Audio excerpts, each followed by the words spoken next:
Great rash morning. माझं नाव सोमनाथ बंधू, मी रांजणगाव गणपतीवरून आहे. मी आज आलेलो आहे धाराशिव जिल्ह्यामध्ये तुळजापूर तालुक्यात नळदुर्गमध्ये. माझ्या सोबत आहे प्रभावती मावशी. तर त्यांच्या बहिणीला वेट गेनचा त्रास होता. त्यांच्या बहिणीचं वजन जास्त होतं. अमृत घेतल्यानंतर किती कमी झालं आणि काय फरक पडला किती दिवसामध्ये, आज आपल्याला मॅडम सांगतील. येस मॅडम, सांगा. हा सांगा सर.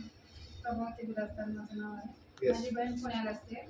तिचं वजन 75 किलो होतं. मग 2 बाटल्या घेतल्यामुळे तिचं वजन लगेच 6 किलोनं कमी झालं. ओके, म्हणजे आता 69 किलो आहे. हा, 6 किलो वजन कमी झालं. येस. किती दिवसामध्ये? महिन्यामध्ये. तर पहा, आपण पाहू शकतो की प्रभावती मॅडमच्या बहिणीचं वजन एका महिन्यामध्ये 2 बॉटल अमृत ज्यूस घेतल्यानंतर 6 किलोने कमी झालंय. तर ज्यांचं वजन जास्त आहे त्यांच्यासाठी नक्कीच हा मेसेज आहे. प्रत्येकाचं शरीर जरी वेगळं असलं तरी अमृत ज्यूस घेतल्यानंतर तुमचं वजनही कमी होऊ शकतं. एक वेळ अवश्य ट्राय. Thank you so much.